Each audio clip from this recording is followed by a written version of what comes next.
Hello, good evening, everybody. Welcome to Wisdom Entrepreneurs, this month's edition on Monday, the 16th of August. I'm Derrick, and today we've got an amazing guest, Mr. Martin Jotov.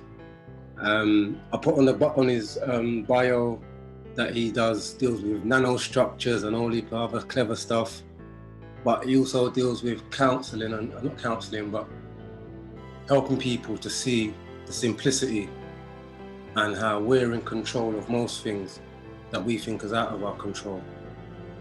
But it all comes back down to thinking. And I heard Martin give a talk once on stardust and make the connection between like us and the stars and absolutely everything in the universe. And it was just beautiful, it just blew me away. And yeah, without no further ado, Martin, you can take over.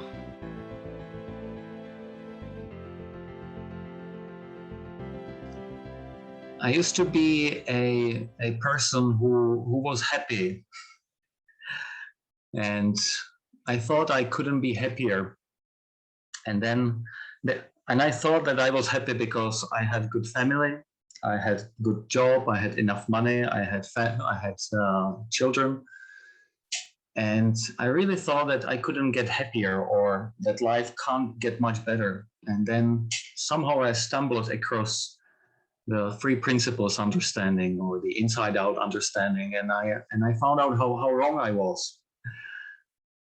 And it's not that I'm so much happier, it's just that my life got much deeper, and I found so much love in my life that I couldn't have imagined.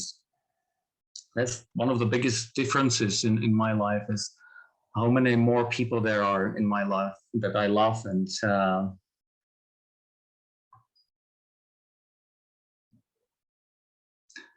for a long time, I struggled. As Derrick said, I do work in a technology company. I am one of the directors of the company. So all the people around me are very clever, much more clever than I am. They are quantum physicists and quantum optics and mathematicians, professors at universities. So a lot of our discussions were around always logic and intellect, very intellectual. So for a very long time, since coming to the understanding, I was struggling with anything that had something to do with love and spirituality or connection or some intelligence behind life. And I remember that I was on vacation. The first time I read about this understanding, I was on vacation, and I read a book from Michael Neal, the Inside Out Revolution. And yeah, I don't know why, but I felt well while reading it, and I read it again. And then we went home. We were on a vacation, and we were coming home, and my wife was pregnant. It's like 7 years ago, and we had our second child. And the morning we got up, it was our last day, and we were supposed to travel home and fly home. My wife started to throw up, and she was 5 months into pregnancy, and she did not throw up. So it was not a good sign.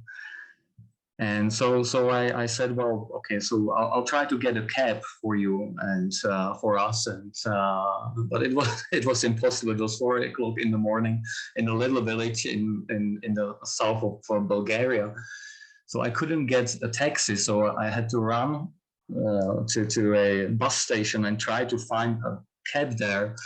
And for the first day in a sunny Bulgaria, it started raining, and there was rain and pouring, and I was carrying the luggage. So we got a taxi, and we got on the taxi, and my wife was really sick. We had to stop the car several times, and then she threw up again in the airport. And we didn't want to go to a doctor because Bulgaria is not very well known for having great doctors. So we said, kind of, let's wait till home and then see what happens.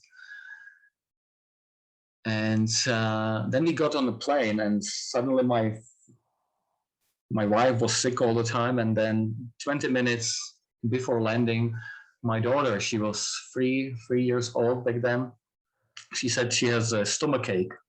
And we asked her whether she is feeling fine, and she said it's good. But 5 minutes before the landing, she threw up also, and we were not prepared, so we had to catch it with our bare hands and clean it afterwards. And then I have to go and apologize to the stewardess and to everyone for messing it. And then we went to the airport, and this thing happened again. My daughter, she threw up on the floor in the departure or arrival hall. So I had to clean it and then apologize to everyone. And then we went to a parking to find our car. We got in, and the car did not start. And I tried several times, and then I got to thinking, okay, who can I call? Who can get us out, and who can help us? And then luckily the car started. We came home. I helped my kids and my wife get home and somehow get comfortable. And then my parents came in, and they said that police is towing away my car. because I was so in a rush, so I parked the car in a wrong place, kind of. So I had to go to the police and explain everything and apologize again. So, and at that time, I was a person who was very bad at apologizing, and I did not like stress situations. I hated these awkward situations. But for some reason, I remember this day as one of the easiest and nicest day in my life.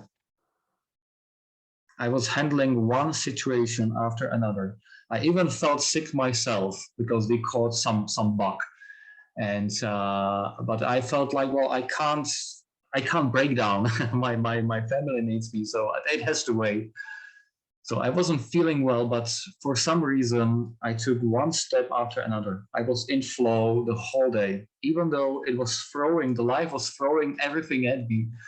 I was dealing with one situation after another. And I remember it as one of the nicest days in my life. And I had no idea what was happening. I had no idea about the reason. Yeah, I read a book and I did not make the connection. I felt like, well, it must have been the vacation. But I was intrigued. I started studying. I started reading more books from Michael Neill and Jamie Smart and many of the community of the people. But I knew very little. I just read a few books, and then in 3 months after that, my sister came to me. And she said that she couldn't sleep for a month because suddenly my brother-in-law, her husband, he said that he's leaving her after 15 years of marriage. He said he was leaving her because he found a lover, and then he's leaving immediately, out of nowhere. No one expected this. They had no problems, or at least apparent problems. So she got into a huge depression. She couldn't sleep, and she was scared of telling this to the children, that they had 2 children, or they have 2 children still. And she came to me and she said, well, I can't take it any longer. I have to go to a psychologist to prescribe me some medicine. I need some drugs to deal with the situation. I'm so stressed that I can't take it any longer. So I spoke to her. I just listened, and we spoke for 2 hours. And I remember that she had insights during that time. And suddenly she put her hands on my shoulder and she said, you know what? I know I'll be okay. And I'm not going to the doctor tomorrow. I'm not visiting the psychologist because I know I'll be okay. Within a month, she got everything settled. Within few months, she had a divorce that was fine. She told her kids, and they were fine. She found a boyfriend, and now he's her fiance, and they have been living together for 10 years already. She even, for the first time in her life, went to a cave, even though she's claustrophobic. But we never spoke about her claustrophobia, about her fear of tight spaces or dark. So I felt like, how is that possible? how can someone like me, who had no experience with psychology or anything like that, someone who considered himself lacking the ability for empathy or ability to help people, how could I help someone get out of deep depression just after two hours of talk? So I went to study. I went to study this with the best teachers and coaches, and with Michael Neal and George Pransky and Aaron Turner and Bill Petit and many great. Maybe you know the names. So I went to study. I went everywhere around the world and studied this to just get to learn about this. I didn't know that I would like to be a teacher or a coach or anything like that. I just was so interested in this understanding.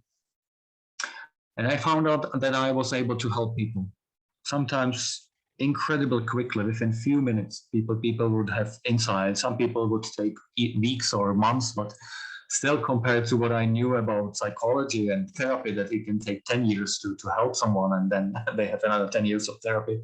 And suddenly there was a way to talk to a person once or twice, and they would solve most of their problems. And my life got so much better. I could see how I'm ruining my life with thinking, because the way I lived was I used to think about life all the time, about how am I doing? How can I impress people around me? What can I say to make people love me and like me? So my focus was always on me, on what I have to say, on my thinking. And there was very little presence. There was very little focus on other people in the good way.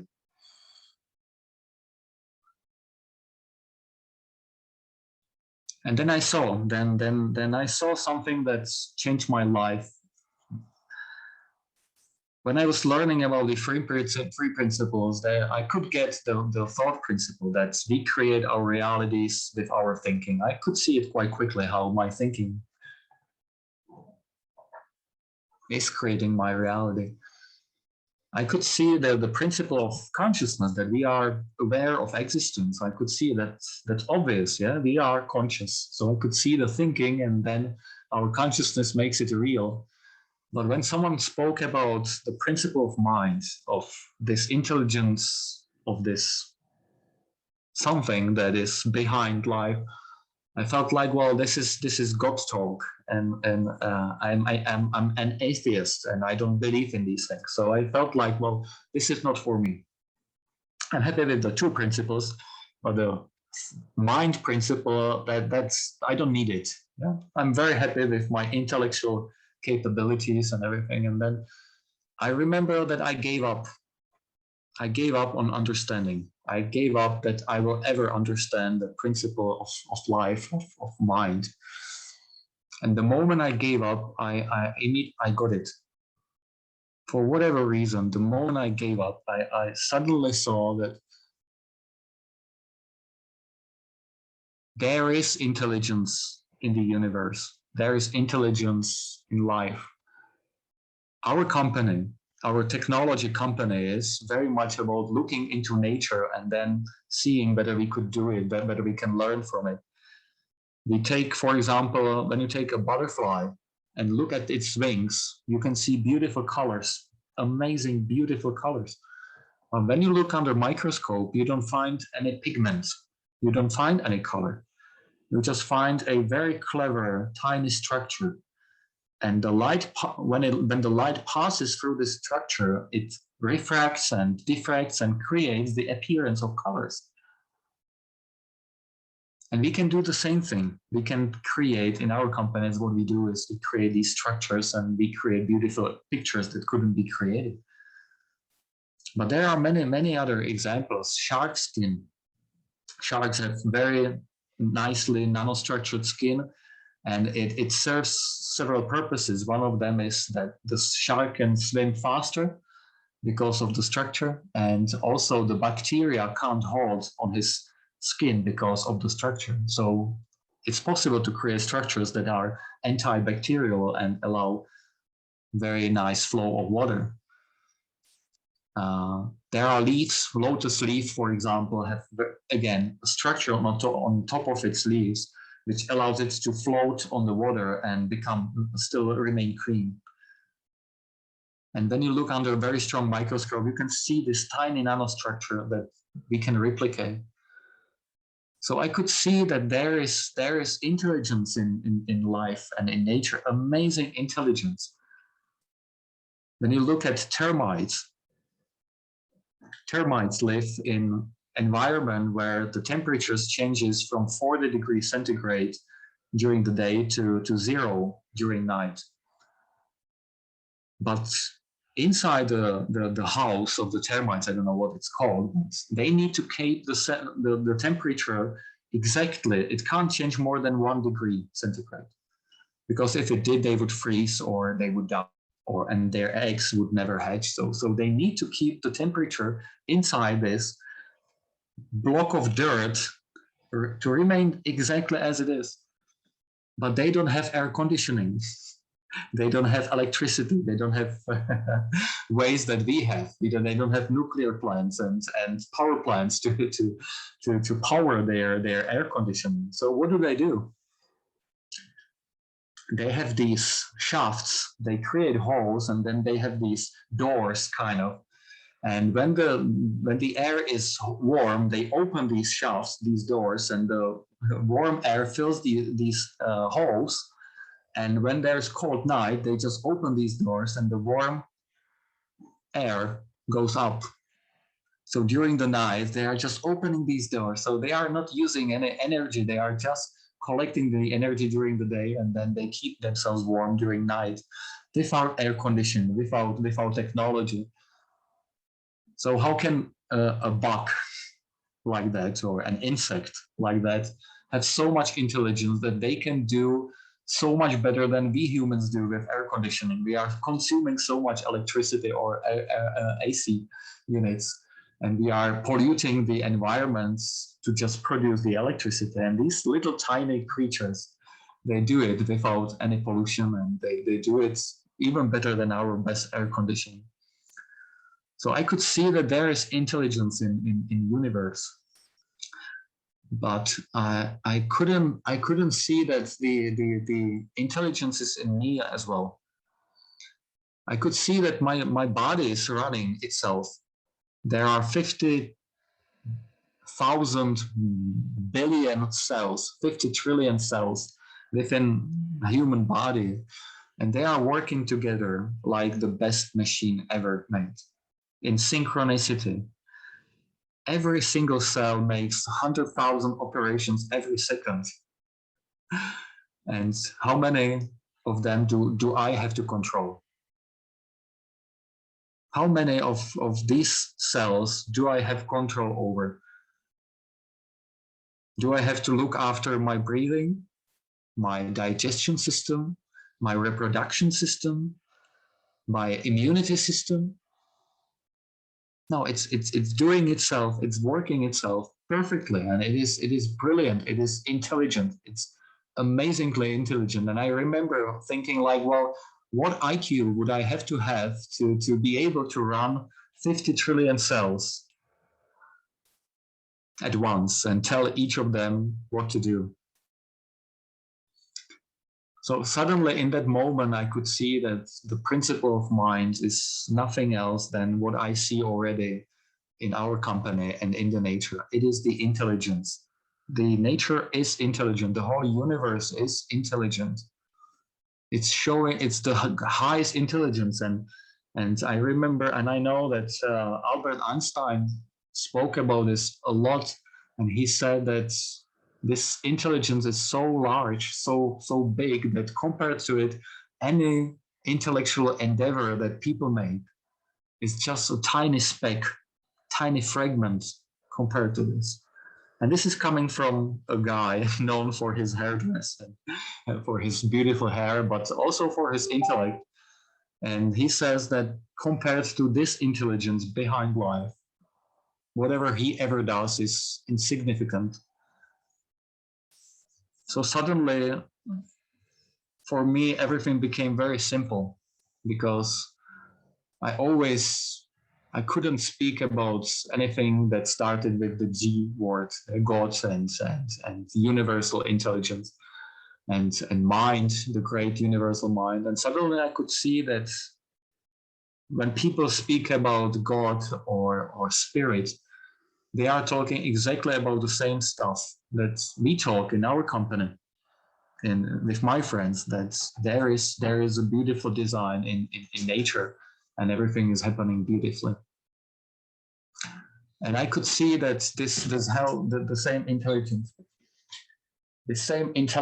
is running in me, and it's running my body. But what I couldn't make is, can the same intelligence run my whole life?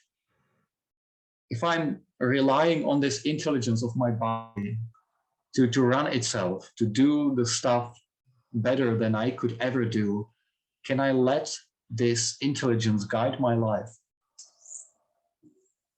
Because that would make everything much easier, because I would be giving up all my responsibilities for how I'm doing, what am I doing, how am I being perceived, on just the largest and biggest intelligence in the whole universe.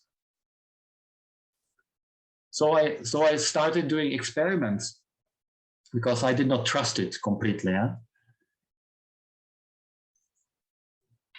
Hello, Mama. Great to see you, Jacqueline.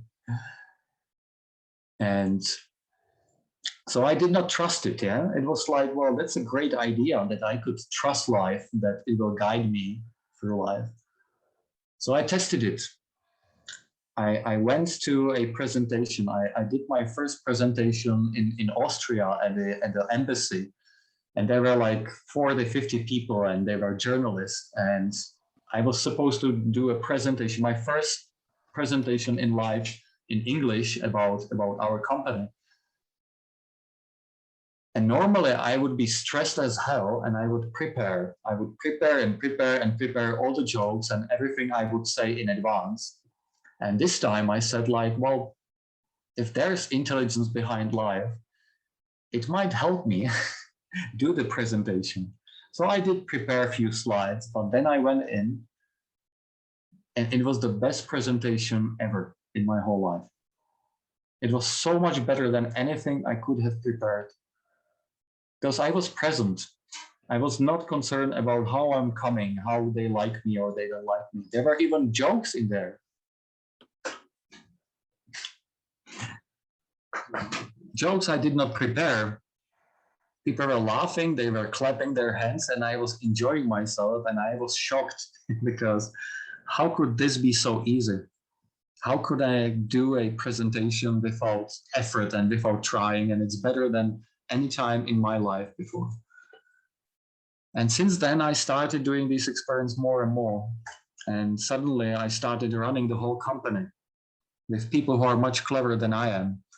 Exactly like that. I come to any situation being open that I'll be guided to every single situation. I know that there is intelligence that will get me through this situation. And it has never failed me. Not a single time. There's always something coming. I just ran a 3-day webinar, seminar. I did not prepare anything. I was talking for, 20 hours, and there was always something coming. It's never failed me. When I teach my kids, when I raise my kids, I always just try to be present. I come and let this intelligence guide me, and I know what to do. Does it mean that I always achieve what I want? Of course not. I fail all the time. That's how we run our company. We fail all the time. But we don't call it failure. I have a 7-month-old son now, and he's learning to walk. Just now, he's learning to crawl and walk. When he falls, is it a mistake? Is it a fault that he falls? He's trying to learn to walk and he's falling down. Maybe I could run there and save him every time he falls down. And as Mark Twain said beautifully, is if we taught our kids to walk and talk the same way we teach them to write and read and write, everyone would limp and stutter. He's learning by falling, by making so-called mistakes, yeah? But we don't call it like that. And the part of the design, the part of the intelligence is making so-called mistakes, trying stuff, and they will not happen the way we want. But for whatever reason, by just coming to every situation with just open minds, with listening to people, what they have to say, because the same intelligence is in them as it is in me. So it doesn't have to come through me. I just listen to people all the time. This year, for whatever reason, we tripled our sales. Just in the first 6 months, we tripled the sales, last year's sales. We went from, 80 million to 250 million.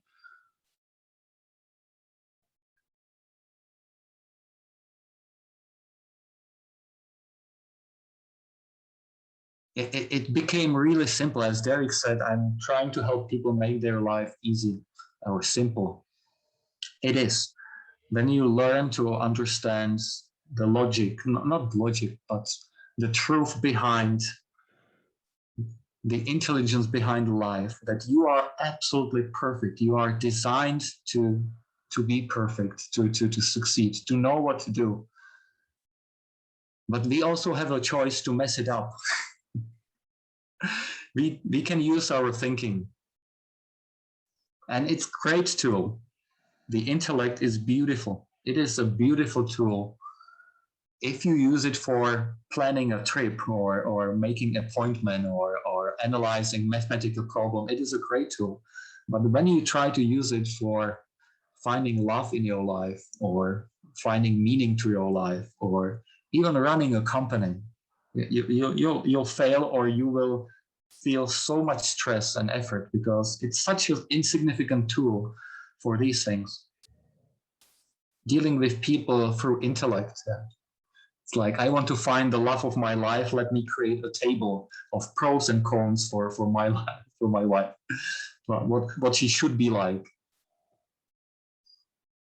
Or I can rely on the wisdom in me, in her, and in life, that it will guide me to find her. And it did. The life, I found her and I proposed to her after just 1 month, not month, but 1 year after we met, and we've been together for 11 years. Our love is stronger than ever. We are not going through any cycles as described in psychological books that marriage has to go through phases, and it's great at the beginning and then it gets worse and worse, and then suddenly hopefully it will get better. It doesn't. Not for us. For whatever reason, we never fight. And it's not like people shouldn't fight. It's fine if they do, but it doesn't make sense to us to fight at all. It doesn't mean we don't have different opinions. Of course we do. But it's not a problem. Why wouldn't they? It's amazing that she has different opinions and different thinking than I have. I can learn from her. And when I am in a bad mood, or when she is in a bad mood, I know what's happening. And I go away, or I ask her for forgiveness. I tell her, well, sorry, darling, I'm in a horrible mood. Please don't listen to me. Everything I say will be horrible. Please just ignore this. Sometimes I forget, and she still forgets what I say, because she knows it means nothing when I'm in a bad mood, and I will be, and I am, of course. It means nothing. When she says things, when she's in a low mood, I know it's her thinking. It's just her thinking that is running around. What has that got to do with me or with our marriage?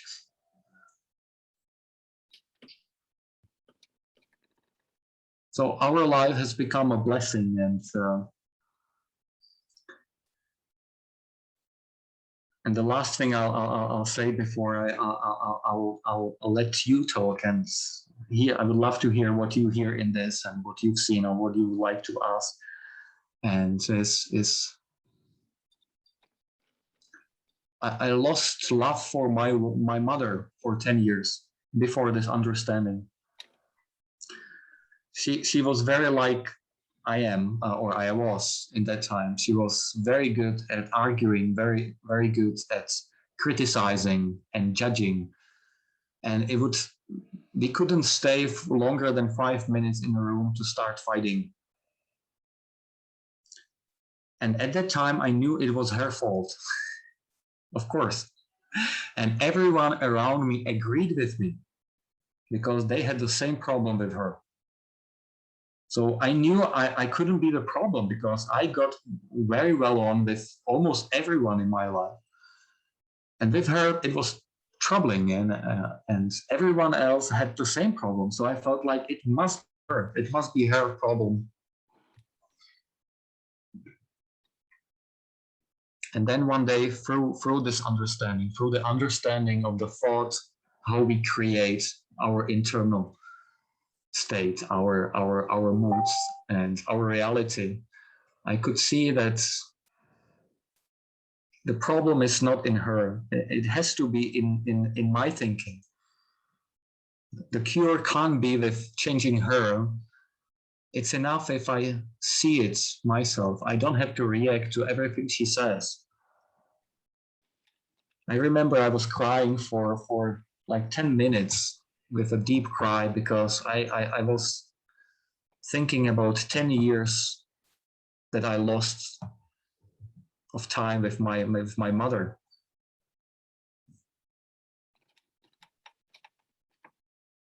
And then everything changed.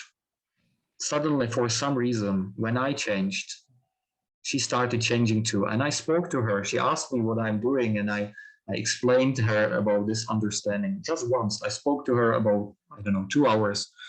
She didn't ask anything. I just explained what I was doing. And 3 months after that, she came to me and she told me that she just went to visit a doctor, and he asked her how she was, and she said, I'm great. And he was shocked because everyone is complaining, especially when people are older. They are always complaining, and she was beaming with happiness. And she told me she heard something, and she started apologizing for how she was for so many years. And I told her that there is nothing to apologize for, but I understand that I was exactly the same. Today, we are living in the same house. We have a very large house with 5 flats. On the top floor, my sister lives with her family. Then underneath, I live with my family. Then there's my brother with his family, but he lives in Prague and in other city, and he comes from time to time. And then on the ground floor, there's my mother and my father. They are living there. I meet my mom every day. She gets on very well with my wife, so there is never any crisis. I saw them a few days ago beaming when they were talking to each other. They were laughing, and I could see the joy in the eyes of my wife when she saw my mother. When she came from a trip, when she was excited that she's home. Suddenly my brother and my sister, who never got along very well, they suddenly started respecting and loving each other. They hated each other for not hated, they fought a lot since they were very small. They were fighting for 40 years. They were fighting, and suddenly now they hug each other every time they see each other. They call themselves. So it was enough. The whole dynamic of the whole house changed when I changed. It's enough. Sometimes it's said that you need two to tango, but now I'm saying you need just one to tango. One person is enough. Everything can change when one person changes, everything can change. So we are living in house, the whole family is living together, and it was a blessing during the COVID time, during the lockdown. We were together, we got closer together. We meet every day for lunch. Every day we get together, the whole family. My children, they grow up with their grandparents and their cousins and their aunts together. So through a miracle, through something, I did not deserve it. I didn't do anything special to get this. For some reason, my life is filled with joy, and of course mistakes and failures, etc., and bad moods. But it's filled with love and joy, because this is how the life is meant to be. This is how the design works. This is how the intelligence behind life wants us and can help us live our lives. And again, we have the capacity to screw it up. And I was using this capacity very well for many, many years. It's our freedom to screw it up. And it's also our freedom to stop doing it. The only thing we need to see, the only thing that needs to happen is that we see it. We don't have to do anything extra. We just need to see what is happening. And the moment I can see that I am ruining my life with my own thinking, well, I stop.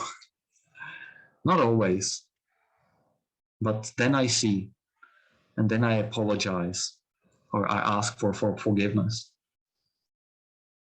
So that is the story of my last seven and 8 years. And I would love to hear what you, or Derrick, I leave it to you. Whatever you want to do with me, I'm here. I'm very happy to answer questions. Wow, Martin, I love that. Me personally, I got so much off of that. So much off of that. That was just beautiful. The way, for me, it's sort of like the way you articulated from the intelligence in the universe to just bounce back and know that that is us in sort of like every aspect. And for you to see that and know that you can trust in that, to go to that presentation and know that if it takes care of us, so that it's got to take care of me here. And for you to trust that. And I sort of had that same experience, but from a different angle, because I gave a speech once, I gave a talk, and I'd never done it before. And I was coming from a place like, I don't like doing those things. I can't do those things. I can't possibly do that. But I've been asked to do it. It's the principles. Yeah, just be in the moment. Just a few things I knew what I was going to touch on. But when I started to do it, like you said, there was jokes coming out of nowhere. People were clapping, people smart. And I was like, wow. But at the end of it, I didn't even know what I'd said, basically, because I was just so in the moment. But I know I felt good and I enjoyed it. And that safety net that you said there, the natural intelligence, caught me. But I never trusted it because I didn't see it like I used to. I just knew it caught me and thought, okay, there is something there. And I've sort of followed that trail all along. But the way you articulated it just lays it out plain that is there for us all. And it will never, ever let us, any of us down. And to go to the deep commitment to say, I'm going to commit to the natural intelligence of life, that is going to stay with me. Because that's what I'm going to try and do now. But just, yeah, it was beautiful, Martin. Beautiful, beautiful, beautiful. Don't know if anyone else heard anything or wants to ask or say where they're at. But yeah, I love that, Martin. Thank you. And by the way, it's Martin's birthday today. So thank you for coming along on your birthday and giving such a beautiful talk, Martin. Sorry, mate, I had to do it. Happy birthday, Martin. Happy birthday, Martin. First of all, I just wanted to say thank you, because that like the journey you just explained to me and articulated, it felt amazing to me. Like just listening to what you're saying, and just I felt it. And I just really wanted to touch on this, the giving up, because I feel like for most of my life, I tried to do something. I really tried to do something, but when I gave up and I had the space to just give up, that's when things started happening for me. That's when I truly saw the true nature of ourselves. And yeah, I just wanted to really say thank you. That was beautiful. Thank you. And I promised Derrick I would say something about the stars and how this was connected also, and why it is so close to us, and why I think it is so close to trust this intelligence, is because for a long time I also thought that it was something that was outside me. This intelligence was something I had to connect to. People call it source or God or I don't know, spirit, and that we need to connect to that. But I don't see it like that any longer.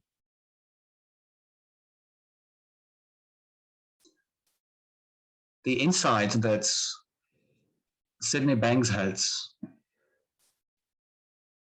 when he came out of his experience, and I guess people know Sydney Banks here, yeah, kind of, yeah. The way I understand it, when he came out of this experience, he didn't come and say, oh, there are three principles. Yes. He said, I know what God is, and I will travel around the world, and this will change the world. And he also explained that his insight was that everything is made of the same intelligent energy. Everything is made from the same energy. And that's exactly the same thing that's what we know from science. And I don't know where he got it, yeah, because I know he did not study quantum physics and science and physics, yeah. But we know these days, we know from physics. But whenever you look anywhere, when you look into atom, and then you look deeper and deeper and deeper, you don't find smaller and smaller stuff. Suddenly, when you go deep enough, all you find is vibration. You just find energy, nothing else. Electron is just energy, it's just vibration. Yeah? A proton is made from quarks and bosons, and which is nothing else but just pure energy. So if every atom, every molecule is made of energy, and our bodies are made of energy, and our mind is nothing else but energy, then who are we? How can we be anything else than this energy? How could it be that we have energy? We are made from the same stuff. When you just take a look at your hands, or when I look at my child, I'll use the example of my 7-month-old child. At the beginning, there were just two cells, mother cell and the father cell. There were just two tiny cells.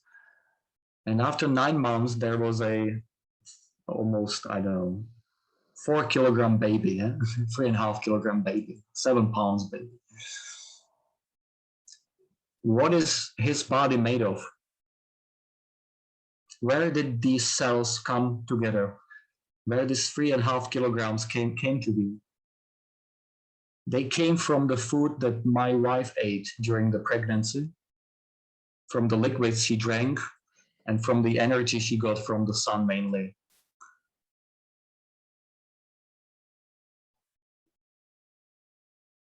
So my child is made from the food she ate. But the food was created by growing usually inside soil, by sun giving the energy, by the nutrients inside the soil. But how did all the elements got to Earth? The Earth was created from the stardust. This is how our planet was created.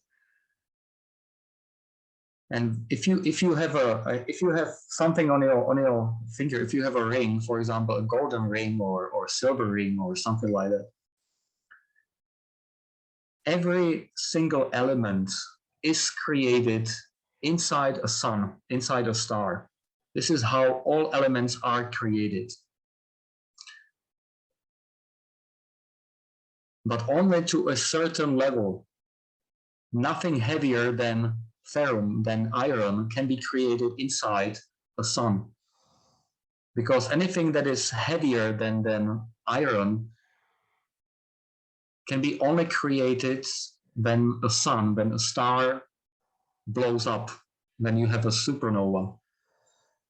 The temperature and the density and the pressure is in a star is not strong enough to create anything stronger and heavier than iron.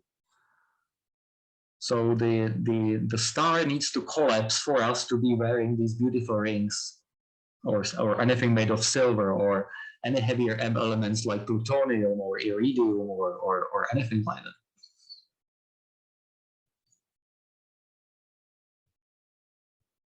The molecules or the atoms that are making your left hand is probably made from atoms from a different system, from a different galaxy probably than the atoms in your right hand. And there are now tools in science that can prove these things. Every single atom in your body has been created inside a sun, maybe 10 billion years ago or 7 billion years ago.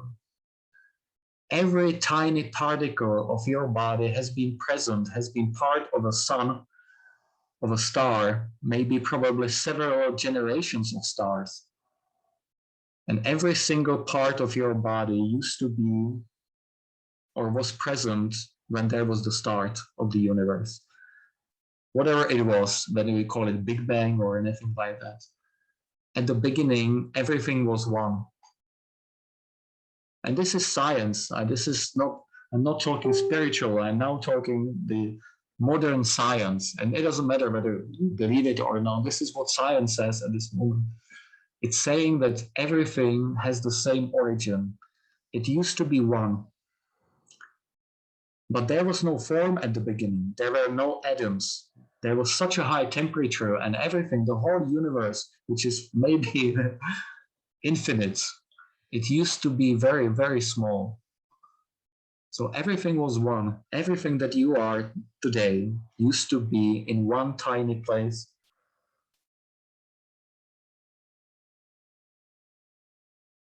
And there was no form. There was just formless, pure energy, which is exactly what Sydney Banks, with his 9 years of education, 9 grades of education, that's what he saw.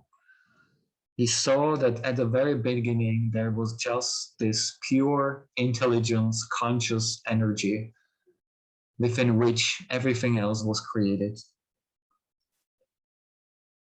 And we are still part of that. Every single thought that we have, every single atom, every single molecule that you have is created from the same energy and was present at the very beginning. So when I'm connecting to this intelligence, when I'm asking it for guidance or waiting it for guide me, is I'm waiting for myself to guide me. It's not an external source. It's not something else. I am the one guiding myself.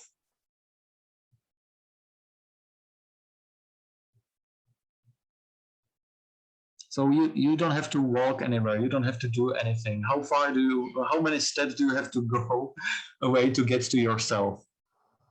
Not a single step you can make will never get you closer to being who you are. And that's what Sydney said, is you can save your money on traveling to India to find enlightenment or anything like that. You don't have to go anywhere. Just look in the mirror. You'll see the miracle. You'll see the energy that is behind life. So it became amazing and also very close to me. And you can find it in yourself. You are the energy that has created the universe. There's no question about this in spiritual circles and in scientific circles as well. So this was very important for me. My scientific background connected with what I have been seeing and feeling, I could see that these two things overlap. They are exactly the same thing.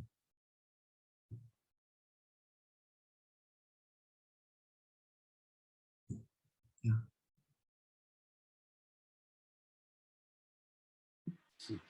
I love that again, Martin, and the way you just articulated that again is like, I don't know, but you made me feel powerful. You made me start look at myself and start feeling like, but then, yeah, it's not like you said, this is science what you're talking now. This ain't not, and then you can link it back to, yeah, to tune into that energy, that mind, and that what I've got access to every day.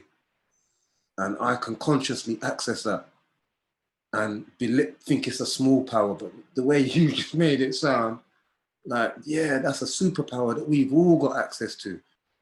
Just because it's common doesn't mean it doesn't have to be a superpower. We've all got that capacity to access that and to feel like that, like we're from the stars, or we are part of the stars and from different galaxies. And oh, that's crazy. That's beautiful. Yeah. I love that. And this is funny. Why I'm always laughing when today people congratulate me and on my birthday, yeah, and say how old are you, and I sometimes jokingly answer 13.8 billion years and long time before that, yeah, because we are both. It's not like we are not human. We are human beings. Yeah, we are this form of this body, but also we are the energy. We are both, and this is the beauty. We are the energy, but we are the energy that has taken the form of the body.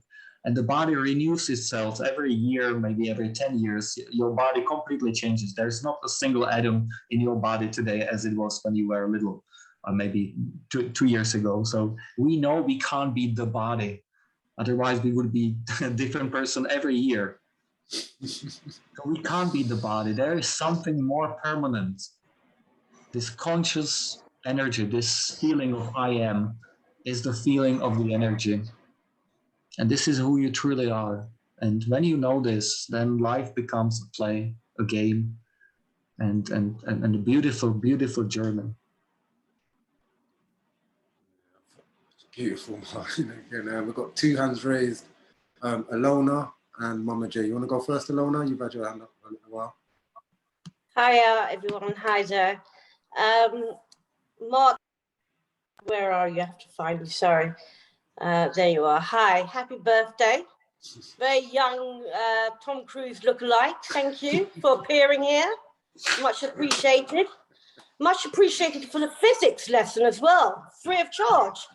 Atoms and everything. Very nice of you to enlighten us on all this chemistry and physics world. A bit deep for me. From my understanding, I'm quite new in this three principles. So when you actually talked about thoughts and consciousness, I totally related to everything you were saying. It actually got to the point where you were talking about mind, where you just lost me. You lost me with your connection and your ability to understand the unique things that animals do is beyond me. I mean, I personally wouldn't find that interesting at all. It doesn't, I mean, I know you're fascinated about all of this, air conditioning, all this thing, but I just don't, I find it hard how it relates to us as human beings. Animals are creatures and they have their own intelligent minds and way of doing things like we do. So that's where I got lost. But then I got you back when you started talking about your mother and you crying and how it just, it was all about your thoughts, and it's just really interesting. I really appreciate you coming on here and giving us your insight. Yeah, I just wanted to share that. Thank you. Thank you. And I was exactly at the same point as you are. My teachers always lost me when they started talking about mind. I said it at the beginning, yeah. I said I perfectly understand the thought and the consciousness, but when they started talking about this intelligence, they lost me. So I'm so much with you. And if I were to give advice, don't worry about it. It doesn't matter. Sooner or later, you might see it, and it might come to you, to your words. There are many different ways to talk about mind. Today I chose talking about the intelligence, but normally, much more often, when I talk about the mind principle, I talk about love and nothing else. It's exactly the same thing. And we had a 3-day seminar this weekend, yeah, with our students. And there was a lady, and she was in her 50s, and she was raised a Catholic, a really Christian, and she was raised in a meaning of that the God is judging her for everything she does. And she felt horrible. She had huge depressions every time she did something wrong, because she felt like, I'm screwed. Yeah, the God hates me and will judge me one day. And just yesterday, or the second day on that, she started crying. She started crying and laughing because she saw that this is nonsense. She saw that she was always loved in her life. She could see clearly that she was supported and she was loved in her whole life. She saw that God doesn't hate her or judges her. She could clearly see it for herself. So she saw the principle in her own words. I didn't say it. I didn't say God loves her. That's how she heard it. We were talking about something else, and she saw it, that there is unconditional love, that she is being loved by the universe. The universe is not judging you or me or anyone else. The universe loves us exactly the same, the way we are, accepts us. There is nothing like the universe looking at us and saying, you are ugly and you are nice and you are beautiful. The universe doesn't do these things. It's accepting us and loving us exactly the same way. So there are so many ways to talk about the same way. So my recommendation to anyone is just to stay open to this and find your own way to see it. And maybe you already know it.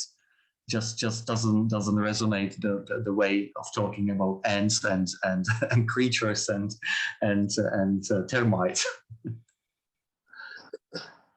Yeah? Cool. Thank you. Thanks for that question, Lorna. MamaJ, got a few hands up. MamaJ. Hey, Martin. Great to see you. You too. Thank you so much. You totally reminded me of, when I saw deeper, why it's the silence that helps us, because in the silence we can hear ourselves. And I'm just very grateful for that. That's all I wanted to say. Thank you. And thank you for inviting me and for everything that you do. You are doing an amazing thing, and Derrick and Omar, and so I'm so thrilled and deeply touched by everything that you do, and for inviting me. So thank you. Thank you. Thank you for that, MamaJ. Ian next, and then Omar, and then Mark. Hi, Martin. Happy birthday, mate, first of all. Thank you. I've been looking forward to this talk all week, to be honest. We've been talking about it as a slice of happiness. Myself and Caroline, we were just sort of talking about we were talking about the intelligence of life along with Alona in one of our previous groups. And I had a vague notion of the term that we come from stardust. So I mentioned that to Caroline. And then the next day we saw this talk. Yeah, absolutely fascinating, that side of it, totally fascinating. And, as always with everyone, it's great to hear how much the principles guide us, and how much people, sorry, dog's been noisy, how much the people in our life and our loved ones change as we change. Yeah, it's absolutely amazing. It's so good to hear about your whole family living under one roof. That's fantastic. I come from a very close family as well, and just something to mention. I lost both my parents this year, and what you were saying about how we're 13.8 billion years old. That's sound cheesy, but that's something that really saw me through the loss of my parents. As no doubt I miss them, no doubt I cried buckets, but understanding that we are a bigger part of life itself, and that it's not so much the end of life, it's a part of life, was such a good thing for me to see it, not as a personal tragedy, but yeah, as a part of life. And thank you, it's been so interesting and educating, so thanks, Martin. Thank you. And this understanding doesn't change us into superhumans, or luckily it doesn't change us to something that we don't feel when we lose someone close. This is the beauty, is through knowing that who we truly are is much bigger than just the story of our life or this body. This body changes all the time. And one day I know this body will perish and go away, and I know that's not the end. And I'm not talking about afterlife. I have no idea about these things, but I know that's not the end. It's just change of form. Energy can't be destroyed. That's the first law of the whole universe and physics. This is something, energy can't be created or destroyed. It's impossible. It's totally impossible. There's no way to destroy energy. So something remains. But at the same time, the form is precious. That's what the universe has created. It's not like, well, my children are energy, so if they die, I don't care. I die, I cry, and I'll be devastated. But at the same time, I know there is something deeper. There's a deeper part of me that, well, it's never destroyed. And whether you call it energy or consciousness or true self or the home or space within, it doesn't matter. But we know there is something in us. The same what is in us is in everyone else. This is the source of resilience. So this is the difference. This is the part that is very different. The three principles and this understanding for me is very different from a lot of other things that you can read. It's not trying to make us better or superhuman or lose our bad moods or emotions. The beauty comes where the biggest joy is where this our indestructible essence, this energy, when our spiritual nature meets our human nature. This is where the beauty is. We know we are immortal, we know we are spiritual, we know we are indestructible, and at the same time, we are very fragile, very, very emotional.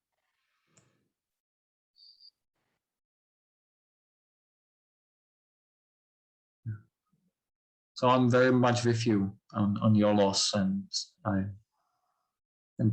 thank you for sharing it. And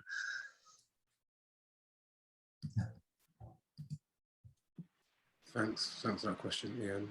Next Thanks, is Omar, and then Mark. Hey, again. From what MamaJ said, I realized that I feel like nature has that silence because it just thrives in any condition. And a question I really would love to get your opinion on was, so when we use our intellect for the deeper purposes of love and other things, and we continue to force that route, would you say it depletes the body?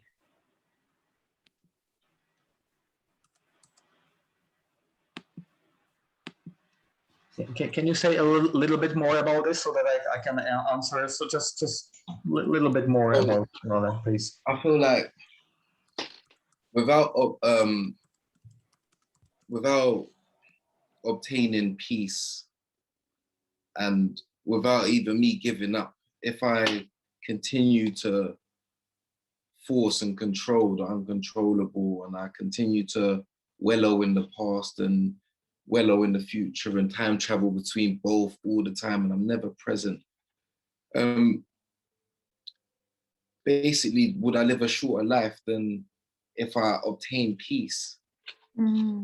Does it deplete the body, do you reckon? Does it have a toll on the body? Because again, it's like bad energy. And from a recent kind of little research I did, I know that water obtains energy. You can give water energy, you can change the shape of water via energy. And we are a lot of water. So I was thinking those negative thoughts and those just would it deplete the body? And I'd just love to get your opinion on that. I know it's a deep question. I apologize, guys, but it's been in the back of my brain. Oh, it's a wonderful question. It is beautiful. And I had the pleasure of studying with Bill Petit, who is a dear friend and mentor, and he's an expert. I would call my best expert on this body-mind connection. Yeah? So from what I've seen, what I've studied, it does.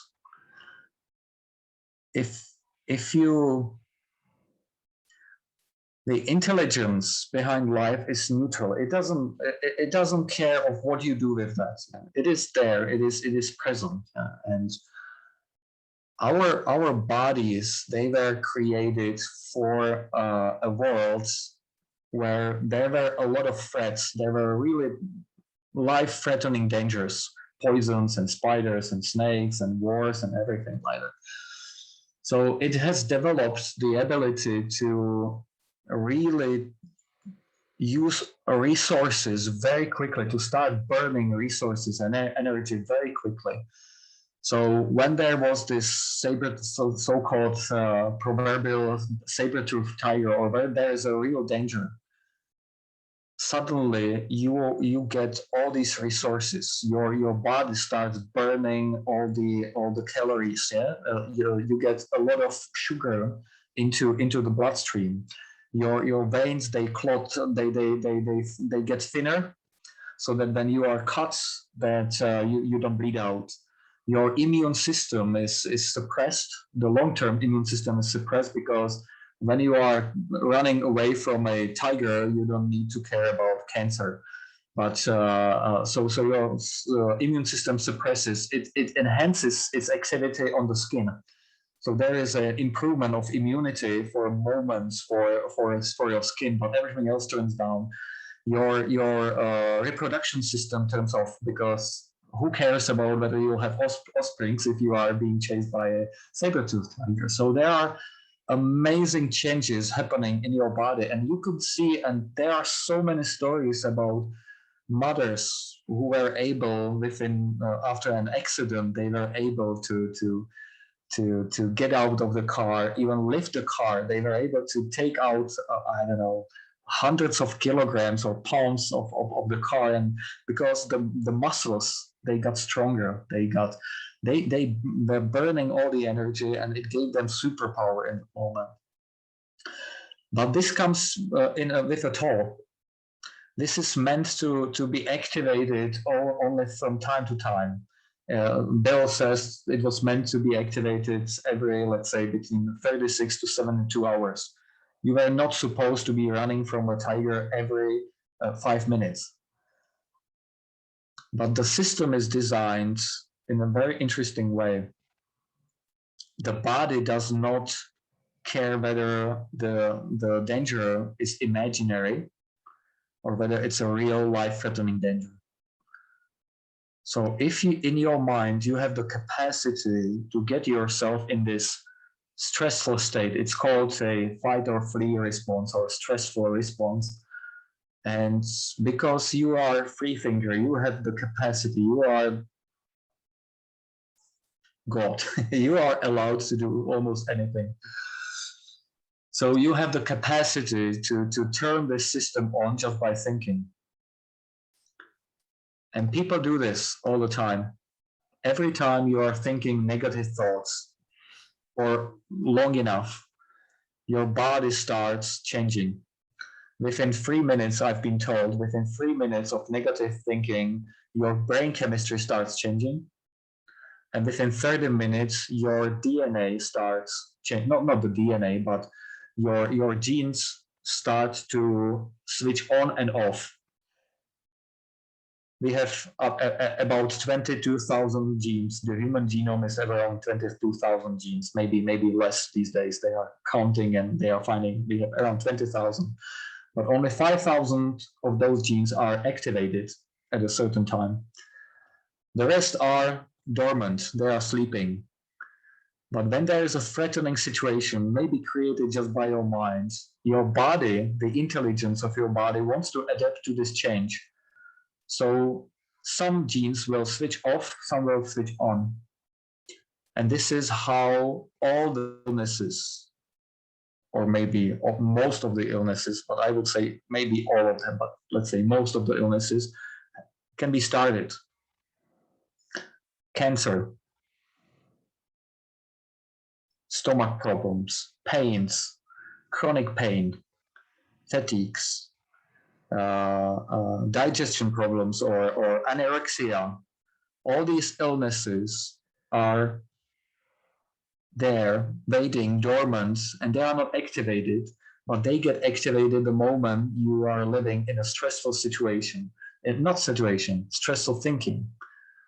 So it was meant to be used every 72 hours or maybe every 36 hours. But we have a capacity to turn this on for every day, 1,000 times. And it was also meant to just give us the boost for, let's say, 20 minutes, 30 minutes to run away from the danger. But we have the capacity to keep this running for a year, 2 years, 3 years, 4 years, 5 years. Or when you were asking, Derrick, Omar, you were asking, the same thing applies to when you are trying to use your brain, your intellect, for solving things. It is not designed to be running 24 hours a day. It is supposed to be used from time to time. But if you keep using it all the time, and I remember myself, I had troubles with this. I was mentally active, I couldn't sleep, and I was doing these things. My way of coping with this was drinking alcohol. Not regularly, but let's say regularly. Every Friday, I would go to pub with my friends, and I would drink, I don't know, 12 beers and then 20 shots. Really a lot of alcohol. And that was my way of dealing with the stress. Yeah, I was feeling stressed, so I would go to pub to clear my head. Makes no sense today because I know my head clears by itself much quicker than with alcohol. So definitely it is depleting the system, and you can see it. People who are stressed, and even animals, if you let animals get stressed, they get all these illnesses. So this is the worst thing we can do. And unfortunately, I don't want to blame anyone here, but during this COVID situation, with all the information that people were having, and they were thinking about the COVID every single day, looking at news, thinking about it, talking about it all the time, they were activating the stress response every day. They were living for a year in a stressful situation. Their immune system got weaker, and of course, they had a higher chance of getting the illness. And unfortunately, I know people, because one of my friends is a specialist in the brain chemistry, and she treats people. She's a neurologist, and she had a client who believed that when she got COVID, she would die.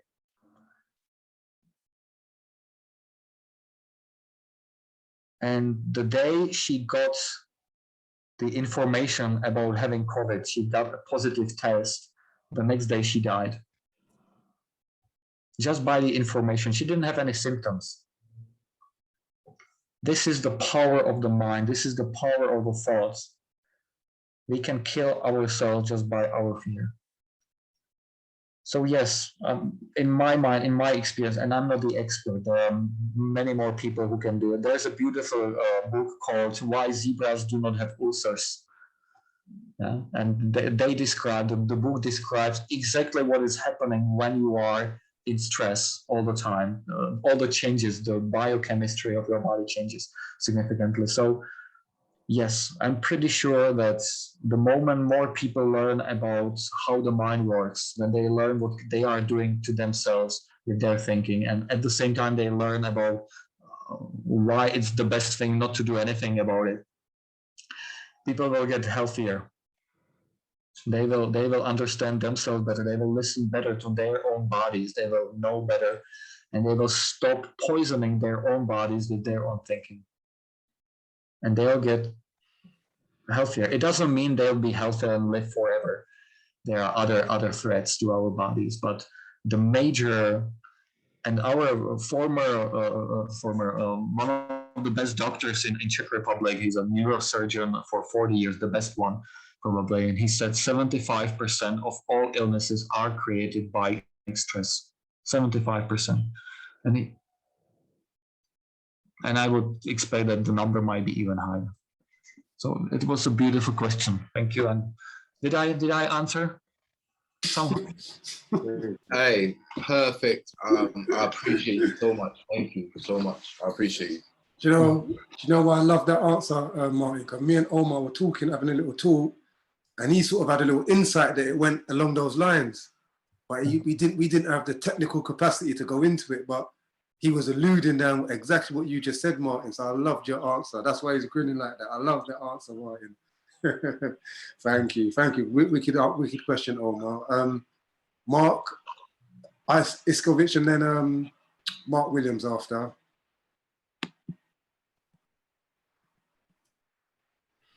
Hi, Martin. Happy birthday. Thank you.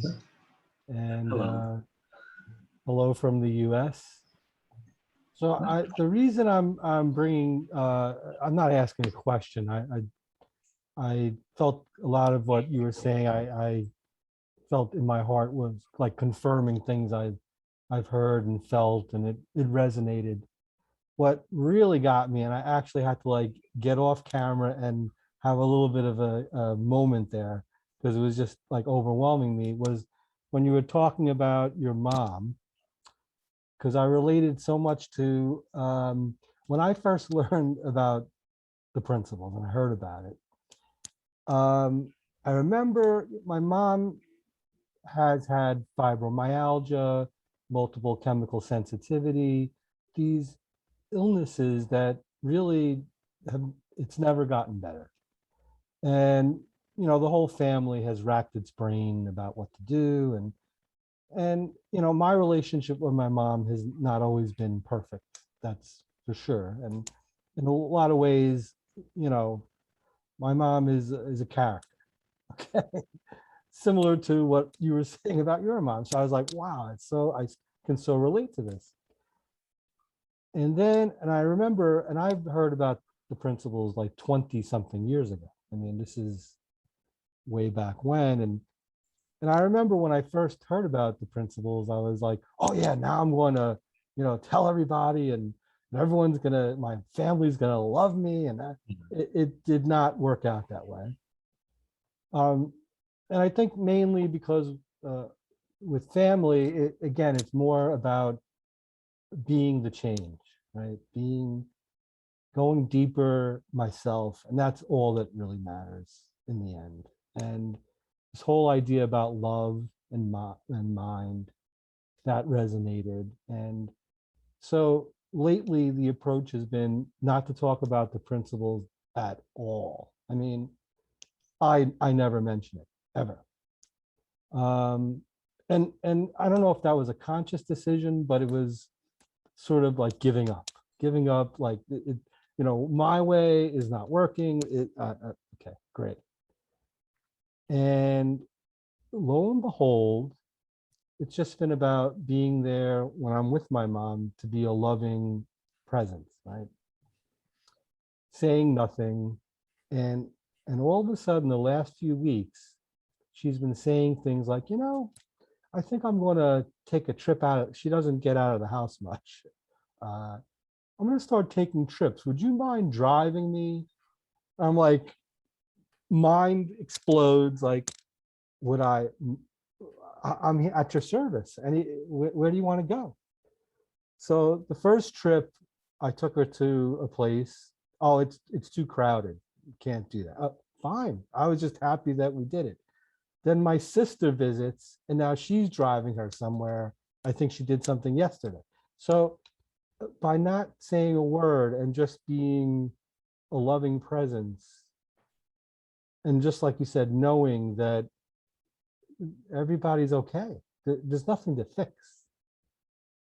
If there's anything, it's looking at how am I feeling at this moment? Am I present or not? And I make mistakes. Sometimes I'm not present, and we get back into our little, thing. But I know that that's a blip. It'll be fine the next time, or even in the same day that we're together. By the end, we're hugging and kissing and laughing, and yeah. So anyway, I just wanted to share that with you. It was that really hit me the most out of everything you said. Just being within yourself and letting the love come out. It's there. It's already there. Like you said, there's no steps to take. You're there already. And I remember Sid used to say that, in that mental hospital, there's somebody in that, there's health there. There's mental health in that hospital. And I always like, oh yeah, sure, Sid. Okay, right. But like the more you sit with it, and I'm a very slow learner, like I've said, and some people here have had these magnificent changes overnight. Mine has been very gradual, and I hope it stays that way for the rest of my life, because it's been just more and more beautiful. Like you said, can you get more happy? You don't think you can, but all of a sudden you're happier, and just right on. That's all I can say. The way you said it, that's it. Yeah, you can forget all the principles and everything you can forget, but if you can get in this loving presence with anything in your life, whether it's people, it's a family, it's business, it's idea or project, that's all you need to do. There's nothing else that needs to be done. It's just get this presence and see, okay, how am I feeling? How am I connected? And nothing else. If I were to, I studied economics, yeah, and I would throw away every book I've studied, and I would change this for this one line: is if you want to get anything done and create anything, just get into this loving presence with your project, with your company, with the people, and that's it. Everything will take care of itself afterwards. And the reason is because there is this intelligence behind life. This is how we know we are connected when we are. This is how the pure mind feels, is pure love. That's what Sydney said, and so many people. Pure mind is pure love. This is how you feel when your mind is pure. You know how the way you hear it is silence. And Derrick mentioned it, and other people mentioned this, Mama. The silence is how you hear the pure mind. That's the sound of the pure mind, is the silence. The love is how you feel, how it feels, how the pure mind feels. There's no bigger gift and there's no bigger power than a pure loving presence. I will sign this, and I will, if they let me run the biggest company or anything like that, I will just take this thing that you just said. I will change this for any advisor. I will just take what you said, and I'm 100% sure that it will be the best thing that I can ever do. So well done. If you are a slower learner, then you have found the key to everything, because I can't see that there is more more practical thing to know. Just get present. So thank you. It was beautiful. Thank you for that. Mark Williams and Vera had her hand up. I don't know if she's still got a question, but Mark Williams and then Vera, and then we'll round it off there. So Mark. Can you hear me? Hi. Yeah, very, very hopeful, beautiful, Martin, talking about the stars and the start of everything and how connected we are, incredibly connected to life, way more than we ever know. And, my 95-year-old mother is the same as yours, Mark. Just to segue for a second, she's feeling the peace, that more than the words. The words can't convey it. And it is that deep love. Loving yourself will help somebody else for sure. I was you were explaining how, everything goes back to before the Big Bang, originally at a very small place, or the start of it all. And it made me think that maybe we're talking about, physics is talking about the energy as we know it, vibrations. And what Sid was talking about, and I know that you resonate with this as well, is a different kind of energy. It's a spiritual energy that lies before any measurable energy. And there's sometimes confusion about that, and they keep looking, trying to detect it, the beginning of things. And it's I relate this to my own personal experience. I was a slow learner as well, Mark, and probably even slower than you, 35 years or more of trying to understand it from my mind, listening to thousands of tapes and being very dedicated, very loyal. But there's no amount of listening until you're ready to give up your old ways, your old regrets or your old judgments. And so when you're finally ready, you'll start, my experience, where you start seeing more clearly where people are speaking truth, or they're speaking words, or, you feel the love of actually sharing with somebody. There's always someone to share with. You feel, you're just moved into a place, I think, at the right time in your life, where you're handed a gift of a higher state of mind. You're handed this wisdom, or this connection. You actually, my experience was going into an incredible state of mind that I never knew existed. That I said, wow, this is what it's like. It's like going into another world before the physical world. You're directly connected to an intelligent energy, a beautiful light, beautiful feeling, intelligent energy. And it's not about anything that you're seeing outside that experience. And then you realize that, you wouldn't have it without a pure consciousness and without pure thought. It's all one thing before the physical reality. And I think that's getting back to where everything started. Who knows how long the spiritual energy, how that came about, or the start of everything. But it's a great mystery. But I think it even goes before the 13 billion years. It goes. It's timeless. It's always been. So, anyway.